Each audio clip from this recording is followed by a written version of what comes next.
Be sure to watch my TED Talk on londonreal.tv. In London, technology is the Silicon Roundabout.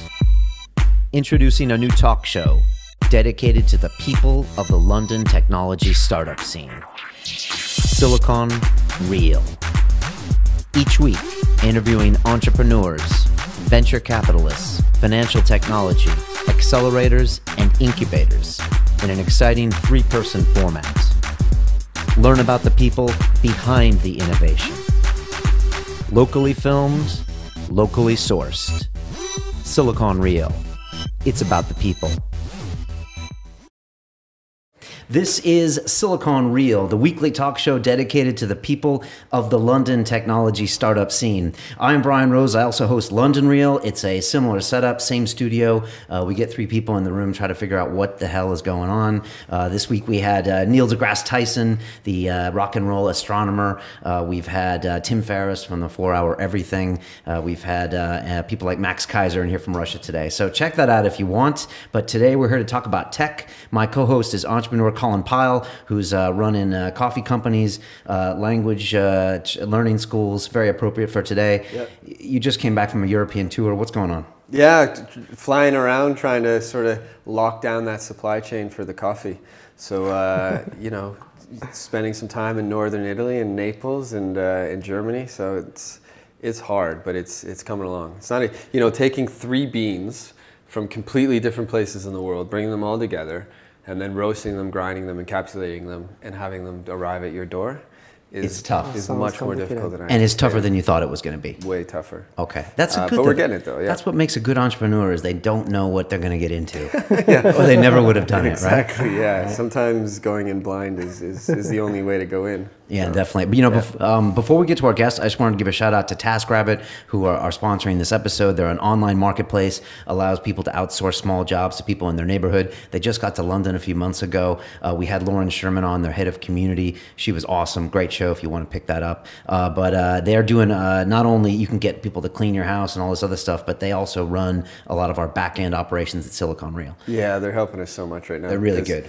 Yeah, since coffee's sort of gone nuts, I've just been so busy, and so yeah, it's not just tasks, like just easy tasks. She's really cranking it out. Yeah, so they've got people. Yeah, Bonnie's really hooking us up. So if you want to give them a try, you can use the code REAL25 and get 25 pounds. That's like 3 hours of work, and they'll literally do anything. They'll come and Robin from Datch had them clean after one of their company parties. Yep. They'll go get you coffee. They might even give you a foot massage. I don't even know. Maybe that's none of my business. But if you want to check it out, it's code REAL25, and it's all good. So thanks to them. Let's get on with the show. Our guest today is Mr. Bernhard Niesner, who is the founder and CEO of Busuu, which is the world's largest social network for language learning. I think you have more than 35 million users. It's probably more now. 40 million now. 40 million. Are you at like 50,000 a day or 40,000 a day? Yeah, around between 40,000 and 50,000 new signups a day. Some big numbers. Yeah. Very big numbers. You guys are looking to revolutionize the way people learn languages via the use of tech. Yeah. I believe you raised $3.5 million in Series A around 2012. Yes, exactly. You're right near us in the Roundabout. You also mentor at Telefonica Wayra. Yep. We love Wayra. We've had a bunch of Wayra companies in here. We had Simon Devonshire in here. That man is tall. He is very tall. So we love those people. Bernhard, welcome to Silicon Real. Well, thanks a lot. It's a pleasure to be here. Thank you so much for being here. You know, Busuu is a language that's spoken in Cameroon, right? Exactly. By 8 people. Is that about right? That's about right. Why that name? What are you trying to say? Well, actually, so when we started the company, we were obviously looking for a name, and we had this idea why we don't call the company by a language which is on the verge of extinction. You know, there are 6,000 languages out there, and half of them are about to extinct. So we went through the list of the UNESCO, which publishes the languages which are, you know, close to extinction, and we liked Busuu. And the .com was still available, so we went for that. There you go. Is there a Cameron, like .Cameron as well? I mean, is there like a URL that they have or something? I suppose. But what we did in 2011, we actually felt that, okay, it's good that we are called like a nearly extinct language, but we should be doing something for this language as well. So we sent our crazy Spanish creative agency, La Despensa, to Cameroon to actually find those 8 people. And they went off for, I think, a month. It was quite logistically complicated because they only speak Spanish. So we needed to translate it from Spanish to English, from English to a local language, and then from another local language to Busuu. And they went like 2 weeks into the forest. The Busuu people live close to the Nigerian border. And we did a very cool viral video, which you can find on YouTube. So if you go to busuu.com/save Busuu, you actually see those 8 people dancing to a very cool Busuu song. Wow. So can you actually learn Busuu on Yes. Busuu? So the thing is that now we work there together with a linguist, and we recorded some of the Busuu language. And it's probably the only record of this language at all available. And we use the same technology and methodology how we teach English or Spanish or French to teach Busuu. So you can learn what's your name, you can order a beer in Busuu. So we have a few phrases on our website which you can learn in Busuu. Wow. I was wondering if you could take us through the evolution of this company. I mean, you know, you're no spring chicken for Busuu. You've been there over 6 years, right? Yeah, exactly. Time flies. It's nice to see, because a lot of people think a startup is all about the quick flip after 2 years. And I think I saw a video. Happen. It doesn't happen, right? And I think I saw a video where you were saying if you go in for the quick flip, then you'll never get it, because those aren't the kind of people that build big companies. Yeah, exactly. Because you have to want to do it. But walk us through, what has Busuu done, and what are you looking to do in the future? Yeah. So basically we started the company in 2008. After doing an MBA at IE Business School. So I was before in management consulting, wanted to have a break of that, went to do an MBA at this business school, and met there my co-founder Adrian, who has a technological background. So at the Random Network event, we met up there. He had this idea of language learning online. I was looking for a team to join. And in the business school, there was quite a strong focus on entrepreneurship. So basically, throughout the MBA, you were supposed to write business plans and you know, develop the idea. And we met throughout the year and liked really this idea of how we can revolutionize the way people learn languages. Because if you face it, over the last 10 years, the only real innovation in language learning had been maybe a CD-ROM. The rest, we're always learning a language exactly the same. So we felt, especially at that time, Facebook was coming strongly into Europe. If there is a smart way of using technology and this whole concept of a social community to learn languages. So developed the concept as part of our MBA. Pitched it at the end, didn't get a very good grade on that, but still decided to go forward. And whereas all our colleagues went to London to become bankers for Goldman Sachs and JP Morgan, we decided to stay in Spain and founded the company right after graduation. So in 2008, we founded the company. We developed the business with a very small team. So as it was 2008 and 2009, it was quite difficult to raise funds because it was right in the middle of the Lehman Brothers crisis. So a lot of the funds we met at that time didn't want to give us the money. So we decided, okay, we just do it with our own money, and went on the bootstrap trip. So we were only a team of 4 or 5 people, and you know, very lean approach, always very careful of where we're spending our money. And we grew the business with a few angel rounds to then nearly 10, 15, 20 million users. And in 2012, when actually the whole economic situation in Spain wasn't that great, big economic crisis, strikes on the streets, it was not a very good environment to have a high-growth startup. We decided to exchange the sunny tapas for the rainy pines, and took the whole company and the whole team and moved them over to London. After your financing round? After the financing round, Okay. exactly. Well, Don't do it before, because otherwise It's too expensive. it's actually too expensive. Was that an obvious move? Something that everyone was thinking you had to? Or because it must get comfortable hanging out in Madrid. I mean, Yeah. you got everything you want. Well, that's the thing. Like with hindsight, we should have done it a few years earlier. So I believe we would be now in a complete different situation if we had moved early on. So we really tried to scale the business and to scale our team. But I think that's a big difference. And now getting to know the London tech scene also more, you realize how wonderful this ecosystem is, how big it is, how much talent you have in this city. And that's not easy to replicate. There are probably a few places in the world, and you know, obviously in the US and maybe in Israel and then London and maybe a bit in Berlin. But in all the other countries, it's very difficult to replicate such an ecosystem because you might have only maybe 10 startups which have come to a considerable size, whereas here in London you might have 50 or even 100 which are bigger, and therefore you can get access to a lot of knowledge. So we tried to do it in Madrid, couldn't find, you know, iOS developer or Android developers. The knowledge wasn't there at that time. Everyone was studying law or business, and you maybe had only 2 or 3 other startups doing something in that area. So we said, let's just move it out. And we considered New York, we considered Berlin, and we considered London. And at the end of the day, we came out with London as a clear winner, and took this decision, which, you know, obviously was an important one. We cut down completely operations, took the team of around 10 people, had a big moving van with over 200 moving boxes. Everyone had to find new apartments. Some people took their kids from the kindergarten from Madrid to one here in London. We had to set up our operations completely from scratch, so no office, no lawyers, no tax advisors, no, you know, it was really literally beginning nearly from scratch, just with a website which was still up and running, and a few bunch of very motivated people, and then here we are. That's a story.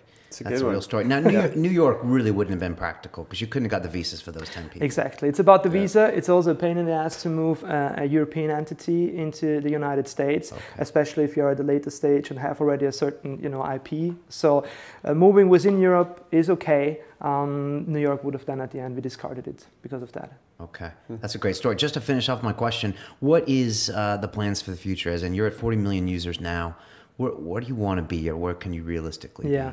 So we're talking about the market, which is probably around $250 billion big, and where there's 1 billion people out there who are learning English, which is going to be 2 billion by 2020. So it's a massive market. If you live in an English-speaking country, you're obviously not necessarily that exposed to this whole idea of language learning, because asking the question, how many languages do you guys... Everyone has to join your party, right? Exactly. So if you live in Austria, like myself, or in Spain, everyone somehow has to learn English.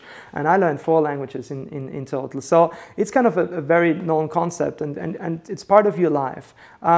And the same applies obviously to all these emerging markets. So we're growing massively in Brazil, massively in Russia, in China, talking about countries like Indonesia, Vietnam, where language learning is not a hobby, but it's a route to success. The taxi driver in Rio de Janeiro with the upcoming World Cup and Olympics knows perfectly that he will make more money if he just speaks a few words in English. He doesn't need to be able to read Shakespeare. He just needs to be able to bring someone to the airport and, you know, say a few numbers in English. And that's the core motivation of those people. And that combines with growth in mobile penetration. So people suddenly getting access to mobile devices, especially smartphones. In Brazil, where you have very strong mobile smartphone penetration, and also getting access to credit cards or payment methods. I mean, just creates a massive change for this industry. So it's a huge market, and it's growing at a tremendous speed. And what we want to be is we not just want to, you know, create offline language learning, replicate it, and do it online. We want to make sure that the way you learn a language is simply much easier and more efficient if you do it with Busuu. So we're currently working a lot on the product itself. We realized that motivation is one of the key obstacles to learn a language. It's not necessarily affordability, it's not necessarily access to the content, because now people more and more can get access to it. It's really about keeping the people motivated, because we're competing against the Candy Crush and the Facebooks and the Twitters. So we want to make sure that language learning is so fun and engaging that people actually stick with it, and by that advance. So what we want to do is to make it much more motivational and engaging, but we're also working on an adaptive learning system, which easily recognizes what kind of level you have, realizes what's your objective in the level, in the language, visualizes this goal setting, like we all know from running apps or, you know, the job-ons of improving like life, and the whole idea of quantify yourself, using that for education, and making sure that the content that we show to you is important to you. And, you know, is interesting for you. So also adapt the content according to your specific needs. And if you're achieving that, then we should be able to create a system where you simply can cut down maybe on 30% of acquisition time for a foreign language as opposed to other materials. Colin, you spent some time in this space. I mean, Yeah. You had the whole Mandarin language school, right? Yeah, well, I did the Mandarin language school, and then invest in Lingos now, and sort of on the board. Lingos is much more offline learning, so we do zero online learning. We just connect people offline in the same geographic space. In the same geographic space. Okay. Yeah, but looking at Busuu, it's just it's incredible, and I guess. You have so much data, where are people learning languages? What language are they learning? Is it majority on the mobile? Is it on the web? Maybe you could just elaborate on some of those points. So that's the thing, like at the moment we're turning more and more into a mobile company. So when we started it was pure web, and then in 2008, again, the iPhone started to come out there and be more used. So now we grow 50% more on mobile devices than on web. We also have more active users on mobile than web, because again, in emerging markets, people might have actually more a mobile device than a desktop at home. And second, it's just the perfect tool for this quick action of learning once you're on the bus, on the tube, when you have this spare time. So we are, creating now our content much more usable for mobile devices, because it's so easy. Because again, it's about motivation. If you have this 1 hour on a Sunday afternoon to sit in front of your computer, you might actually never do it. But if you do it every second day in a bus ride for 10 or 15 minutes, you're more likely to succeed. So therefore, mobile is the clear focus. And with mobile, also in terms of user motivation, we can send you push notifications at the right time when you're more likely to learn something. We store all your mistakes and your learning history, so we know exactly which words you saw, when did you see them, did you know them or not, and thereby create a very specific learning path. You talk about push notifications. What are you pushing at your customers? So it's something we're still developing at the moment. At the moment, there is internal reminders and push notifications if someone else has corrected you. Right. Because something I haven't mentioned yet about Busuu, which is unique, is that we allow the users to actually interact with other members of our community. So the whole idea of Busuu was that you're not only a student of a foreign language, but you're also a tutor of your own native language. So when you sign up and you want to learn, let's say, Spanish, we show you the Spanish-speaking community, and you can directly interact with them via an integrated video chat application and peer-to-peer text corrections. So you click on a person, and your video chat opens, and you can directly practice your skills. And that's super powerful, again, in countries where if you live in the middle of nowhere in Brazil, it's not that easy to get access to real English native speakers.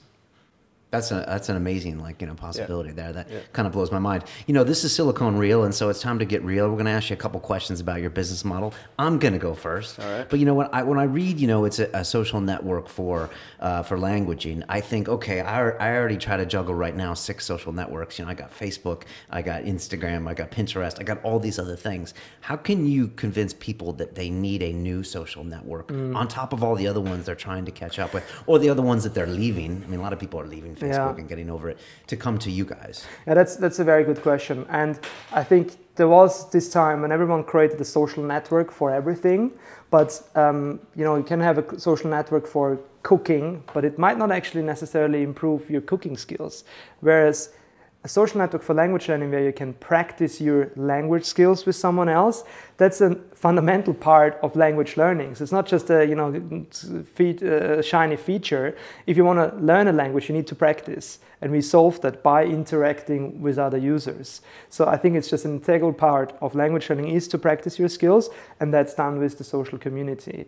And second, with the social plugins and logins, nowadays it's just so easy to sign up. And we don't want to have any long sign-up processes and something. So you can obviously Facebook Connect, and you have a Google Plus sign-up. So it's very easy to get into the site. So and you are just there to learn a language, full stop. So there is no need to necessarily stay in touch. If you want, you obviously have friends and chat, etc. But it's really more about the language learning program. So it's a secondary effect if people get social. Exactly. But I guess if you're making people communicate with each other, it's a byproduct. It's a byproduct. Obviously we had our first Busuu babies, so people met on the website and got engaged and married and had the first babies. It's like when you have a bar, you might serve food, but then again, some people might be flirting at the bar. It's a byproduct of what you're doing, really. But the main core focus is that people actually learn a language, and for that they need to practice, and for that we offer them real people to do so. And are people doing this? Are they texting each other? Are they? Yeah, so we have a video chat where you can just write text, and you have also video if you want to turn it on. Our most popular feature is the peer-to-peer text corrections, where you write something, let's say in Spanish, we show it to Spanish people, and they correct it normally after a minute or two. So on a daily basis, we have around 30,000 texts being corrected within our community. And the interesting part is as well, we have a few users who just correct other users. So we have this lady in Australia who has corrected more than, I think, 120,000 posts of other people learning English. And obviously she's a retired English teacher who just does nothing else. Get up in the morning. Is that for fun, or do you pay her? For fun. If we don't pay anything. Okay. And I just, a fun story to tell. Like one day I sent her an email saying, like, thank you very much for this amazing commitment you put into my community. And she just replied back correcting my email. So, that's it. So it's kind of, we have a lot of retired people on the website who simply enjoy the fact to help others. Right. And what so a the tremendous resource, right? Exactly. The silver surfers for us are a tremendous resource in order to help other people. And especially when you learn another language, you're normally a bit afraid of practicing and you make mistakes. And if you see then actually native speakers of the language you're learning also making mistakes in your own language, you lose this barrier and you're just, okay, I don't mind. The guy from New York also makes mistakes in talking Spanish. Why don't I have a problem with just doing a bit of English? And if I make mistakes, nothing wrong. So that's a bit of the whole philosophy of Busuu. It's a very open, friendly place where you can make mistakes and you just practice with real people. Colin? 50,000 users a day. It blows my mind. And from sort of running a few businesses and trying to acquire customers, I just think that's incredible. And so I guess maybe if you could give some advice or some insight into how you scaled to 20 million with just angel funding, and then where was that tipping point? Was it 100,000 people? Was it 5 million? And sort of is all your user acquisition now just organic? And you know what I mean? Okay, so first maybe with regards to the angel funding and the fundraising in general, we are super proud about the fact that we have raised only in total around 4 million euros. And all our competitors have raised massive more amount, and some of them failed actually because they have raised too much.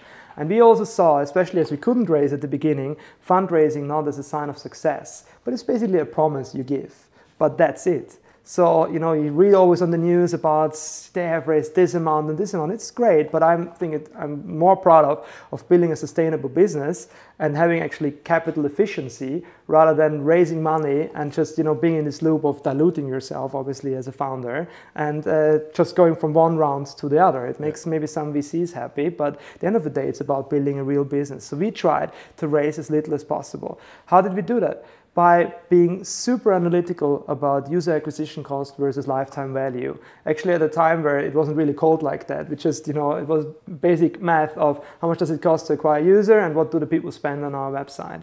And we realized that if we optimize this funnel, that we can actually get, good returns and therefore can increase our marketing spendings over time. So we then said, okay, if we are able to buy a user for €9 and he spends 10 on our website, let's just get as many of those €9 users as we can for our platform. So we scaled automatically our marketing spendings.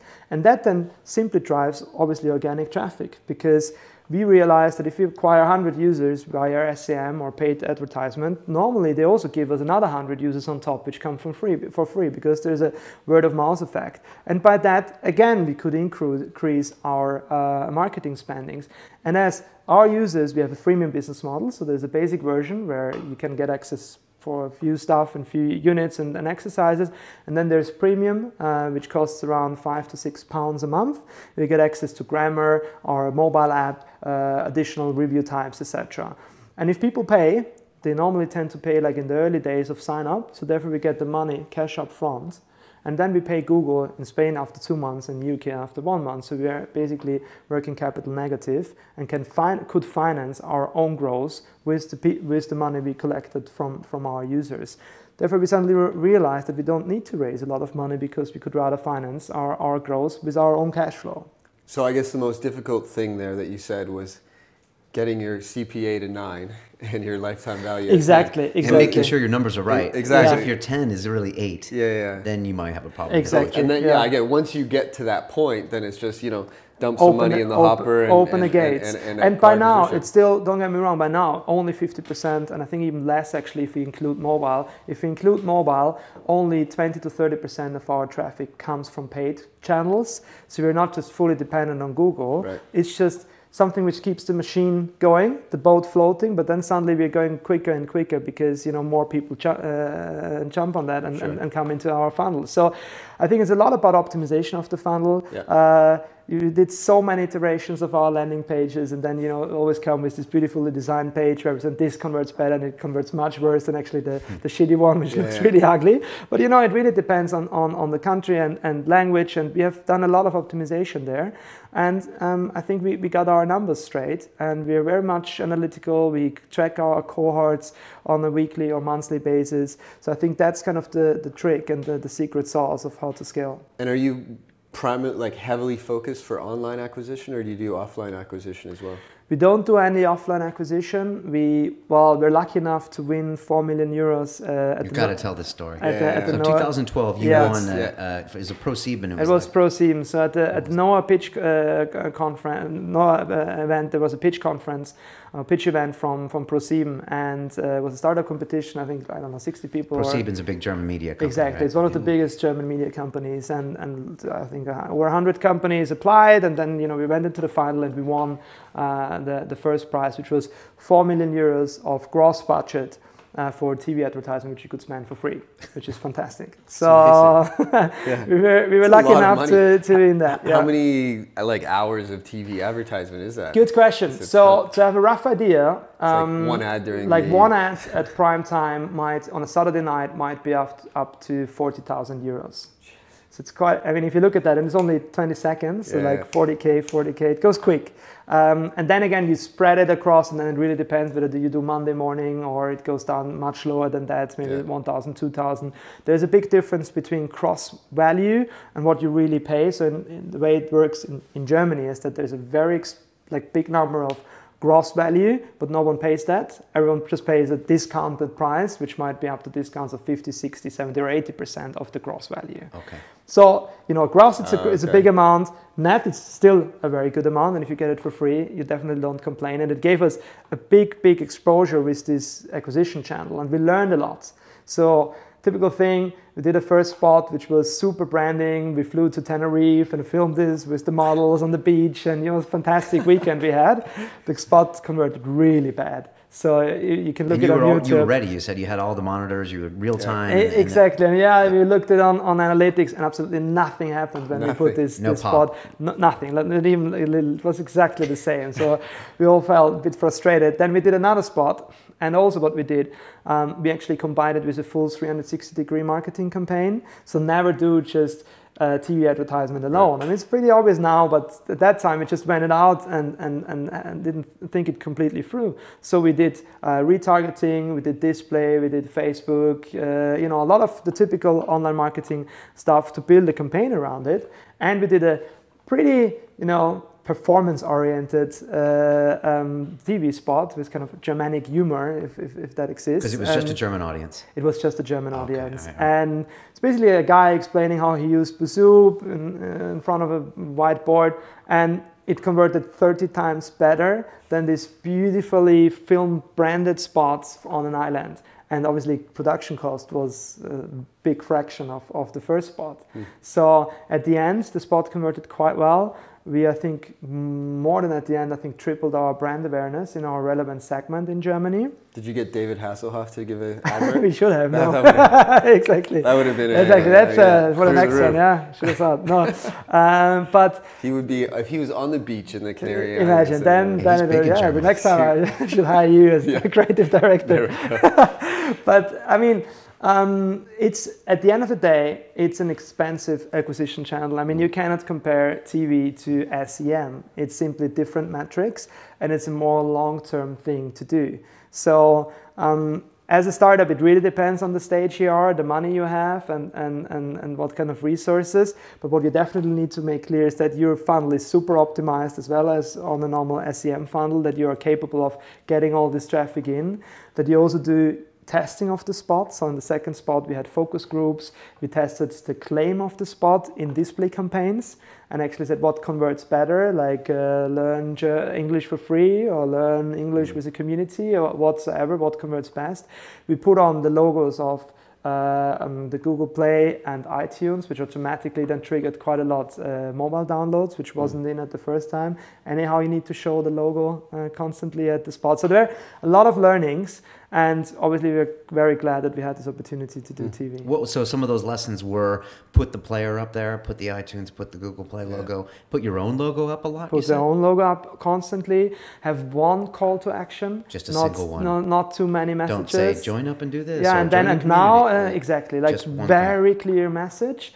And as an internet company, unless you have a lot of money and it's a different segment, it's a lot about performance. So actually, I think just this idea of getting in with a branded spot, which tells a very beautiful story about a guy being lost in Spain, it doesn't work. We need downloads, we need signups, and then people get into our funnel and then they know what the product is about.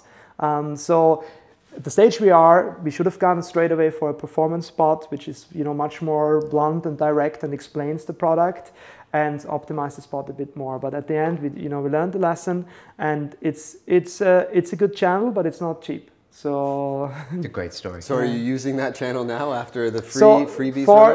For the time being, we have put it on hold because we are actually soon going to raise money. So we want to make sure that we have a bit deeper pockets before doing that. But it's a great channel, and there are competitors out there in our space which do great TV campaigns, ROI positive TV campaigns in emerging markets. So you can do it, but you need a bit more of money in order to risk it. Because most internet startups would never consider television, I'm guessing. That would be the old school way, very hard to track, etc. But you say targeted, it's something you should think exactly. And you can track it. So we had like a 15-minute pixel tracking in place. We had quite a sophisticated attribution model where in a certain window after the spot was shown, we attributed this lead then to this specific campaign. We knew exactly how much the spot was, how many users it generated. So, but at the end of the day, it's a more long-term acquisition channel. So if you want to grow fast, you'd rather go for SEM than go for TV. You're very analytical, Bernhard. Is this a Viennese thing? Because a lot of companies talk about A/B testing, but very few of them actually do it. And they run, and you have to run these analytics. But so many times, you're running a seat of the pants company. You make these subjective calls about the look of something, and you don't go by the numbers. I mean, I think it's more a ex-consultant approach. So I used to spend a lot of time, too many hours in front of an Excel sheet when I was a consultant, and we have the beauty of being in an internet business where you can measure everything. So why should we just rely on opinions? And on all the decisions we take, we try to have quantified analytics behind, because we all either like green or red or orange, but just test it and then take the winning option. So we built this company from the beginning, maybe also out of necessity. We never had 10 million to spend on something just to go out and do it. It was always our money. So therefore, I think it was out of necessity, and then we built like a real religion about it at Busuu. That's an important lesson we've never heard on Silicon Reel, is to do the ABC testing and then run the numbers. Yeah, your opinion means nothing. Exactly, absolutely. Yeah, you're so right. But you think your opinion means everything. Because as an entrepreneur, the reason you're there in the first place is because you believe you know something that someone else doesn't. But once you create the idea, I guess you have to succumb to the market. And the thing is, like, we have clients from over 200 different countries, so literally from all countries in the world. And I don't know what a Turkish female user who is 18 wants from a language learning course. My opinion is not valid for that. So that's why we do landing pages for specific countries and specific regions, and just make sure that it's optimized. And I think out of that, you can build quite a good business around. All right, let's talk quickly about the freemium business model. Yeah. It's had some success, it's had some failure. Some gaming companies have been successful with it. Some are having a hard time lately. Yeah. How are you guys going to do it differently, and is it the way you want to keep it? So the moment, I think there are a few success cases of freemium. I mean, if you think about SurveyMonkey, if you think about Evernote, you know, I think they're Spotify to a certain extent. I think they're struggling. They're now changing it, but they have one problem, which is, you know, we have kind of zero marginal cost of our product. We don't pay any music industry amounts if our free users use our product. In theory, it doesn't cost me anything whether someone else now uses a premium membership or not. So that's a big advantage with virtual goods. That's why it's so good for a freemium model. And I think we really want to create a global business. We want to be the largest brand in language education in the world. And by that, by nature, we just want to be used by millions of people who potentially also might not pay for our platform. And there are several reasons why you might not be able to pay, because you don't have access to a credit card or to a payment method, or, you know, you might not have the money. And it's an education business where I also believe, you know, some people simply cannot afford it. Fair enough. But there might be another percentage, and obviously we're optimizing the number of percentage, is those who pay for that and very happily pay for that. And it's just making sure that you cut the product and the features right. So it's, you know, what you get for free is good enough to get a taste of the product and to also use it constantly, but also to get this impression of, actually, I should upgrade because then I will be much quicker in learning a language and I will just get more out of it. And if you face it, I mean, honestly, ours is maybe $5, $6 a month.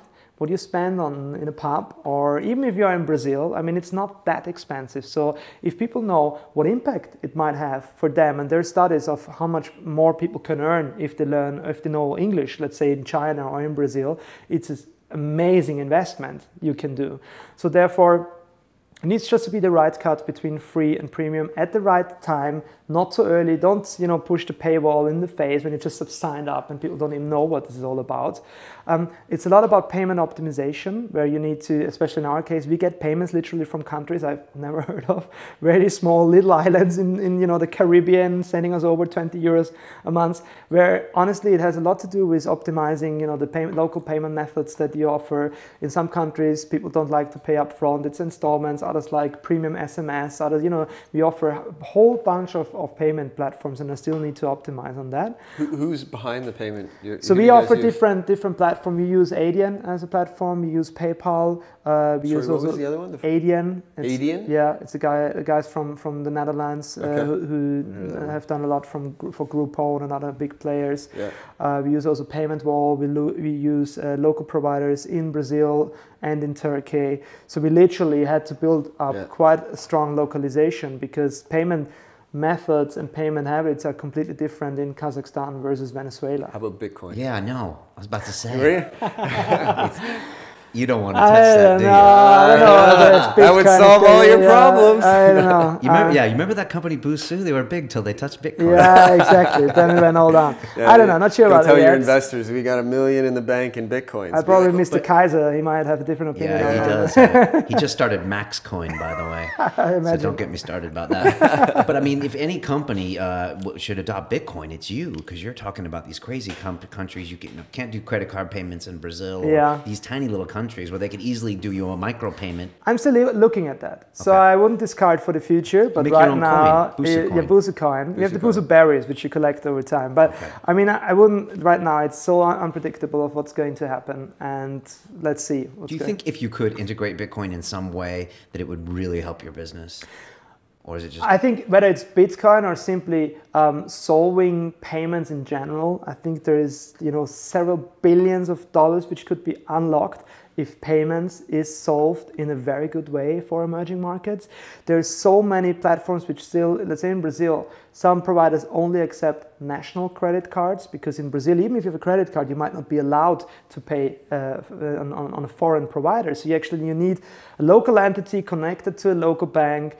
It's a nightmare. So many issues in Brazil because the real isn't transferable out of the country. Exactly. The tax is a nightmare, and that's one country. Also China. I mean, there's a lot of issues there, and I believe, you know, PayPal is doing a big progress. You have Stripe, etc., etc. It's getting there, but companies like ours, we're just trying to optimize as much as we can. It could make or break your business at some point, because that extra 20% in revenue from a Bitcoin or a Stripe could.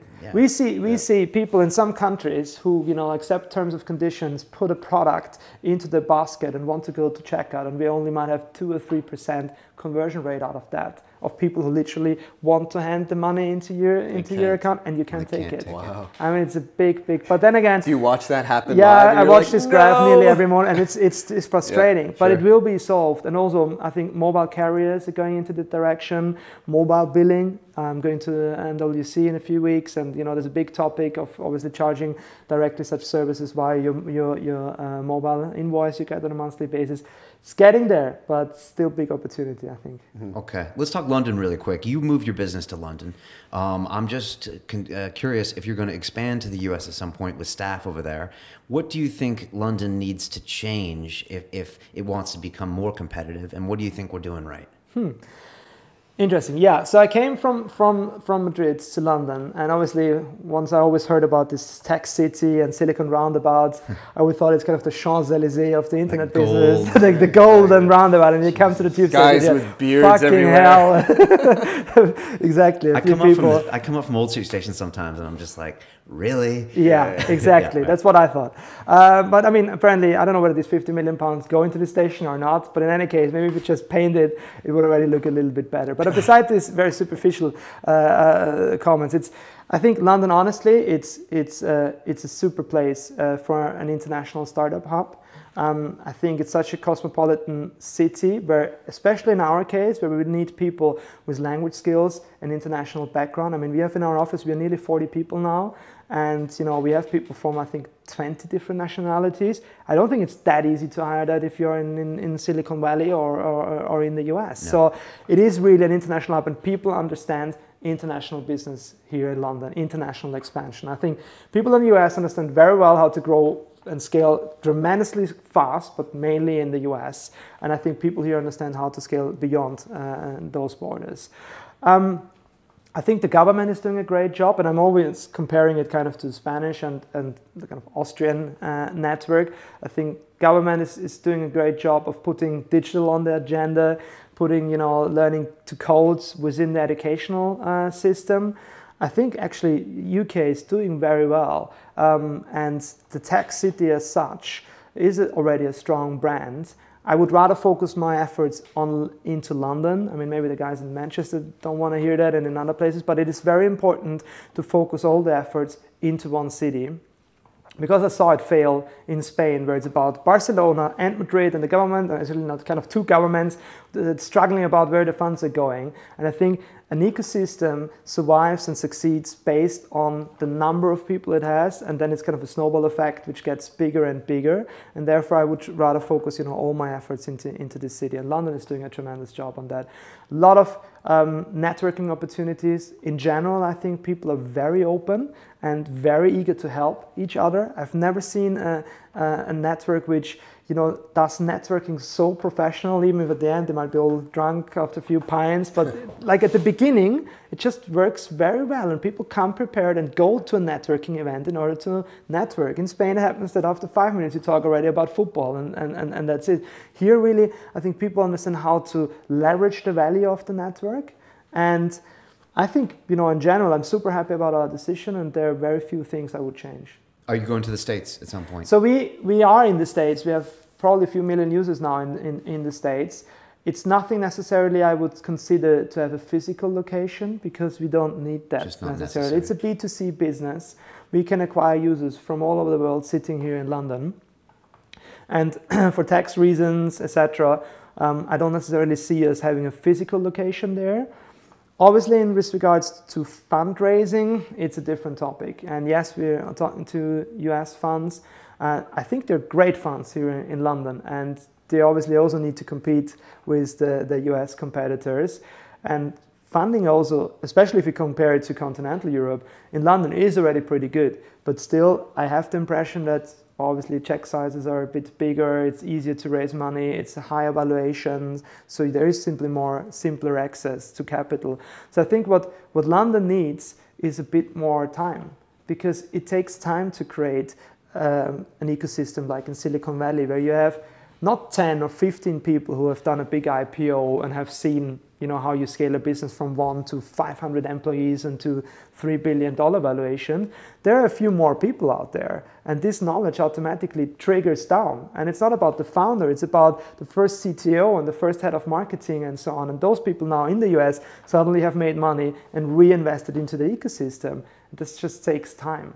So I think it's getting there in London, but probably it's a few years where hopefully many of us, you know, have done then these exits, have learned the lessons and can trigger down this knowledge then to other people who want to go there. I was just thinking, as you, from a venture cap guy in America, you know, you have some real numbers that speak for themselves, and you know, you're like, we don't need to go to the U.S. and scale. And most of the people that sit in that chair are thinking about how they're going to go and how they're going to tackle the West Coast versus the East Coast. But you know, you obviously have a really big market. You guys have come a long way. So it must be something that these people would look at. Yeah, I mean, obviously from a market perspective, language learning is simply much bigger in China than in the US. I mean, there's simply more language students out there in China than in the US. So our market, our consumer is for a certain extent sitting in the US, but the much bigger opportunities in emerging markets. How many users in China do you have? Very limited for the time being. I think it now, we had been featured by Apple at the beginning of the year, and we're #2 in the Chinese education store for a few weeks, which was great. But then again, in China, you have not only iTunes or Google Play, you have several stores. And finally, rev share is 70% for the telecom and 30% for the publishers, so it's the other way around. We might have now, I think, 400 to 500,000 users in China, but we still need to get into that market. So that's a place where probably you cannot succeed unless you have a local partner. Right. And where's your biggest, in terms of user base, where do you find most of them? #1 is Brazil, #2 is Russia. One Brazil, too. And #3, interestingly, is still the US, but other countries like Turkey, China, Colombia are also growing quite substantially. And English is by far the most learned language? It's like 60% of our users are learning English, but as we offer 132 language combinations, because we have 12 different languages, and you can learn always like in all the complementary languages, and we have very interesting combinations like Spanish for Brazilians, Mandarin for Japanese, German for Turkish users. So it goes into all combinations. Interesting. You know, we've heard the word gamification thrown around a lot. I think we should gamify Silicon Reel at some point. Maybe getting on the show as a game. I don't know. But is it something that you're trying to introduce for Busuu? And is it a fad as well? I mean, actually, I think we were probably one of the first education companies who implemented gamification. So from the beginning, the concept of Busuu was super gamified. For example, every language you learn is represented by a tree. The more you learn, the more the tree grows. If you're lazy, the tree shrinks, and we send you motivational messages. We introduced Busuu berries in 2009 or 10 when no one actually spoke about gamification as a word, which is our currency which you collect. And people are super eager to collect Busuu berries, and you can spend it in the virtual garden to buy some stuff for your garden, where you know you're going to buy a sheep or a dog or something. So we have implemented gamification quite a lot. And as mentioned in the beginning, it's a lot about motivation. And if people find it somehow motivational, that they have more points than their friends, then let them play. And yes, for sure, I think it's a core theme in education as general. We need to get rid of this whole concept of I need to learn, and this automatically like triggers this negative stimuli of learn, like me sitting as a student at home and doing homework. It sounds horrible. Learning should be as positive. I need to play, and it should be in a way that actually you play and you learn something behind, but you don't even notice that it's it's a learning hour. It should be like a playful hour, and it should be very satisfactory. So whatever you do. In the new version of our product, we will give you very positive stimuli. So you're always doing something good, because it should not be, you've done a mistake and you've done this wrong and again. It's like this negative idea of learning, and we want to get rid of that. It should be just fun. Yeah, languages are Super tricky. true. I tried to learn Italian like 8-10 years ago, and I had a guy coming over every week, and then I wasn't listening to any Italian radio or TV, and so like all I did was talk to him once a week. Like that didn't work. Yeah. And yeah, no, languages are fascinating. So that's interesting. You know, what do you say to your critics that say, I don't care. The best way to learn language, the only way is to be immersed and private lessons? Yeah. So we did a study among 40,000 users, what's the most effective way to learn a language. And number one clearly was to go abroad. And I 100% agree on that. I mean, honestly, if I can choose to go to Brazil and learn Portuguese or sit at home and do a few exercises, obviously I would choose to go to Brazil. But the fact is that for the vast majority of the people out there learning a language, it's not affordable and possible to be in that country. And for many, also for visa purposes, they cannot even be in the country where the language comes from, Mexican, Venezuela, etc. I mean, you need to be in that country before you can actually apply for a visa, and you need to have English skills in order to apply for the visa.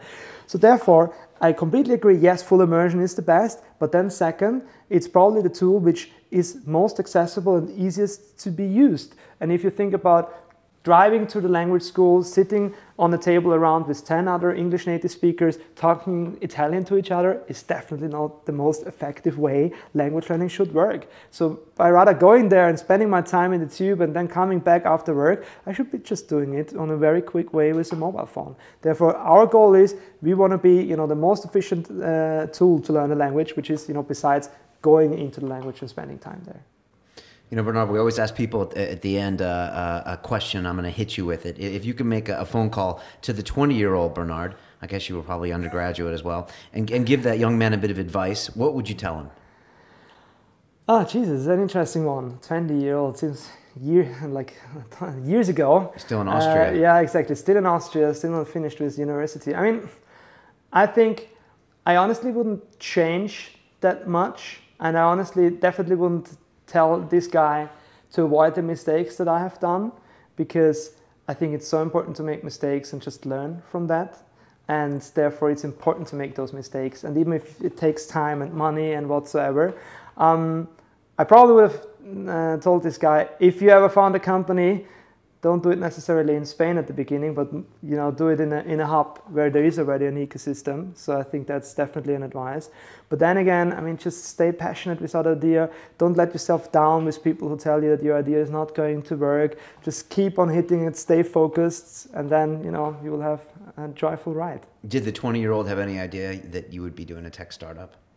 Yeah, I had pretty shitty ideas, I think, at that time, and I'm very glad that I never implemented them. So I'm glad I met my co-founder and we did then Busuu together. So it's interesting to touch on, you wouldn't change being a consultant for not at all. That's exactly what I meant. Right. I would definitely recommend, in terms of career path, study business, go into consultancy, because it is a tough world. You learn a lot about Excel, about numbers, about how to present your ideas, to solve complex problems. You learn how to work hard. I mean, if you face it, we had, as in consulting, as in the startup world, like 100 hours weeks, and that's the way it is. And I think I just learned it in the consulting time, so it shaped me as a professional and gave me to a certain extent the tools which I then needed for my startup. I also enjoyed the MBA a lot, and now I'm a married man, a father, so I wouldn't change that much. So. Would you have had a kid earlier? No. Okay, no, good. no, good time in there. Yeah. Just the second part of that question, what's the best advice you've ever received? Oof. Best advice I've ever received. Could be business advice. I mean, there's so many, and it's always tough to choose one, and they might fit in one time of your life than others. But I think it's really about focus at the end in business, and being persistent, I think, which you hear from different people, but it's so important to just, stick and continuously go with it and don't put yourself off. And maybe it's not an advice, but it's a common knowledge.